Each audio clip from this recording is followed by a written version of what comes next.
What's up, guys? It is Rob from Movie Review Time, and I'm back with another movie review.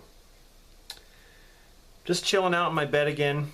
Not really much going on today. I actually don't have to work today, so it's actually nice to just relax a little bit. Kids are in school, so I get some time to do whatever.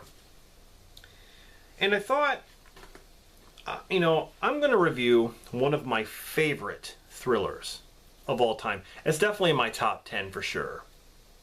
Next to like Fatal Attraction and all that. I just thought I'd pick one. I've done a lot of requested videos and stuff, and I do thank you guys for all the requests and stuff like that. But I thought I'd just take a break and do a couple of reviews of my choosing.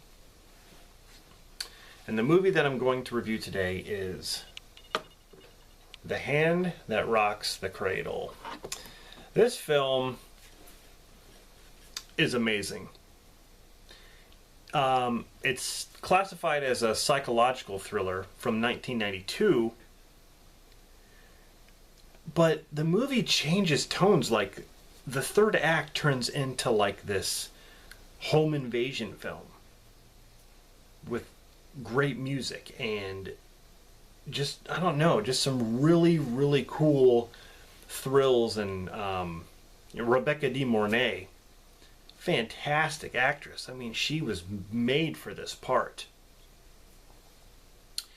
It's basically about this family who hires a nanny, and the nanny starts to mess things up and tries to split the family apart and destroy the family pretty much, and kind of steal it for her own reasoning. She's she's filled with vengeance and hate because of what happened to her husband. It has a pretty good cast. You have Rebecca De Mornay, you have Annabella Sciorra, I think I'm saying that right. You have Matt McCoy, Ernie Hudson, Julianne Moore. The thing is, Julianne Moore, I swear to God, this was like the first movie I ever saw her in. And even at that time, 1992, I didn't even know who Julianne Moore was. Honestly, I had no idea. This had a budget of $11 million and made like $88 million at the box office, so it did make money. It was received well by critics. But the movie is just so well acted. It's very emotional at times, and you really feel for the characters, especially Rebecca De Mornay, who is supposed to play the villain in this. You sometimes feel for her because of what she went through, and now she's basically paying it forward. She's taking it out on this family. So in the beginning, you have Annabella Sciorra's character Claire, who goes to get a routine checkup by her, I think it's her obstetrician. I think that's what he is, but he's a doctor. But she's pregnant, and she's gonna have her second child, of course. So she goes for her routine checkup, and she's sexually molested. This doctor basically is checking her. He has gloves on, and all of a sudden, like,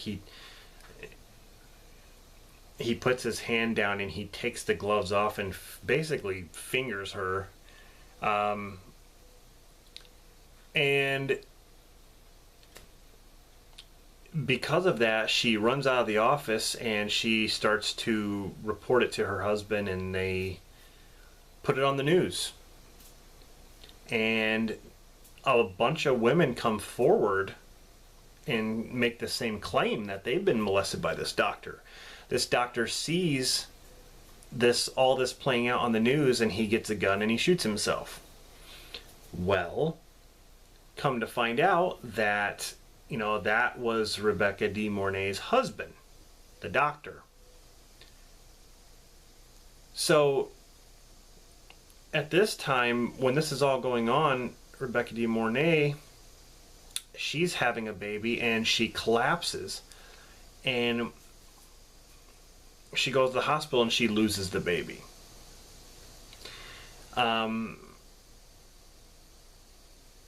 As she's sitting there watching the TV, after all this is done, she sees Claire on the television, who, you know, they say she's the one who came forward about the doctor molesting her. So,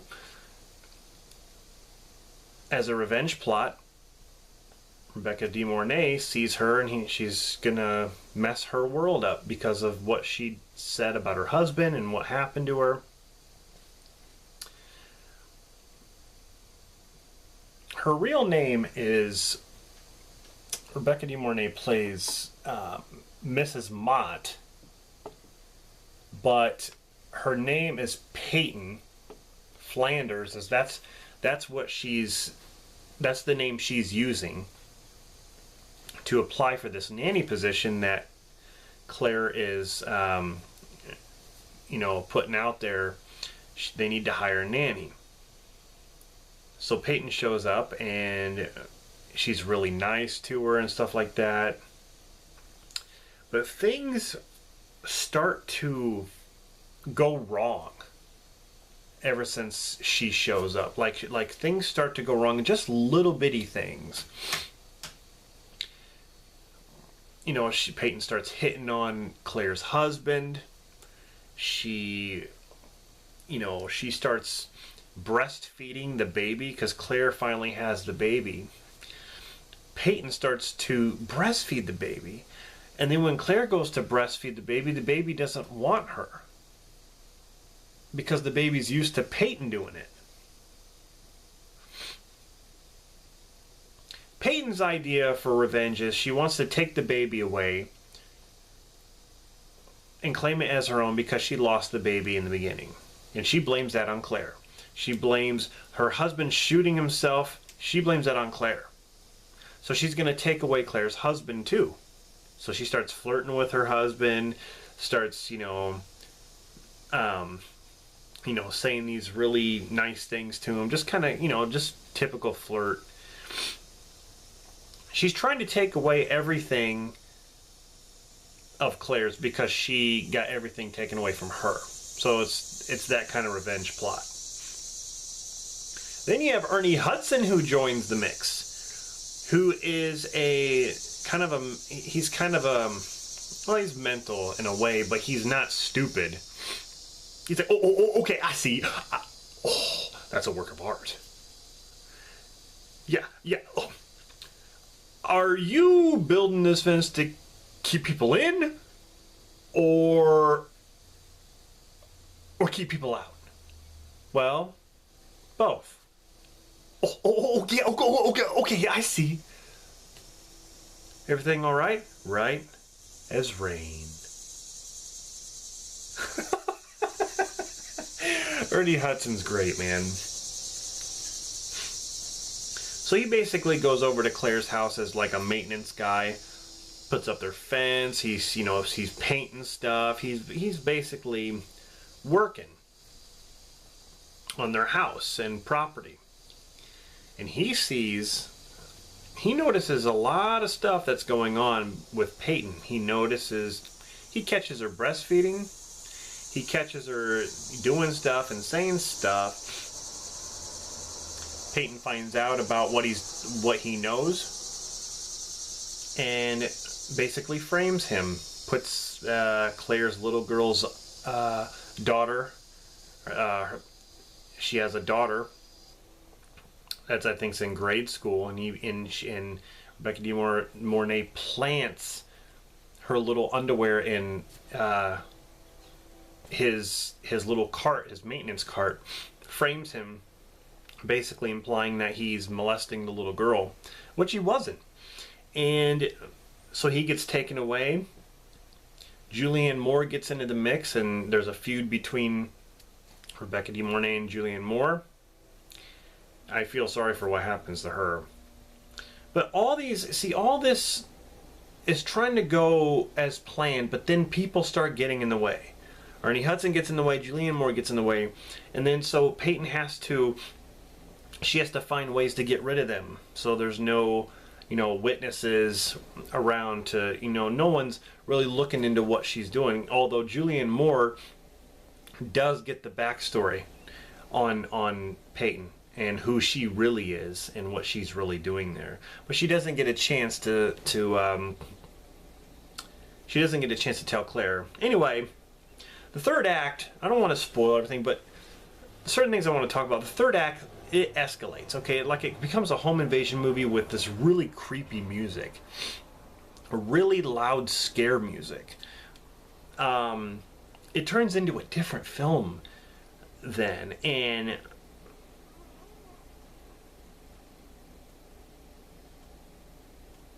like Rebecca De Mornay, she turns into like this sadistic woman.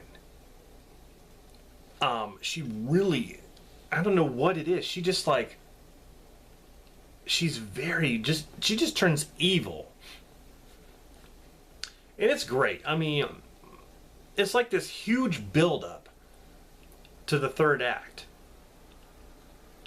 And it's one of her greatest performances. I mean, I loved her in the Mother's Day remake, Risky Business, among many others. But this is definitely my favorite. It was directed by Curtis Hanson. And it's only getting a 64%. It's holding a rating of 64% on Rotten Tomatoes. It deserves much higher than that. Honestly, if I were going to give this a score out of 10, I'd give this a 9.5 out of 10. It's that good. At least for me. It's a movie that I grew up with. It's a movie that I can watch over and over. A great thriller, definitely. So it's a movie about revenge on a family, basically. That's what it basically is. And then, like I said, it turns into a home invasion film. If you haven't seen this, I definitely recommend this as like a #1 thriller to watch if you have not seen it. I mean, I used to own this on VHS at the time, and I remember I wore the tape out, so it was bad because I kept watching this movie like over and over again. Are you a retard? No. Did you like looking at me? Did you like looking at me? Don't with me, retard. My version of the story will be better than yours. That is an awesome scene. She confronts Ernie Hudson, and that's when she plants the underwear in his cart, framing him. I won't let you hurt them. They're my friends. I won't let you hurt them. I'm gonna get my proton pack. Oh man, come on, Winston. Blast her ass. Anyway, Hand That Rocks the Cradle is fantastic. Definitely check this movie out if you have not. I gotta get this on Blu-ray. I'm not even sure if there is a Blu-ray release. If there is, I gotta jump on it because I only have the DVD version here. So anyway, yeah, that's my review. That's my rating. Let me know in the comments what you think of Hand That Rocks the Cradle, 1992. And as always, thank you very much for watching. When I go into my reviews, I basically like to go into detail. I don't mean to spoil things. I'm not trying to spoil things. Like usually when it comes to the ending and stuff, I'm not going to talk about that. But there's certain scenes that I want to, always want to talk about and point out. Things that I liked and maybe things I didn't care for. This movie, there's nothing really that I didn't care for, really. I mean, there's nothing that I didn't like. But that's what I like to do in my reviews, is just basically go in depth about certain scenes and stuff of the movie. So, I thank you very much for watching, subscribing, taking the time out of your day. Really appreciate it. And, yeah. It's Rob signing off, and I'll see you guys in the next one.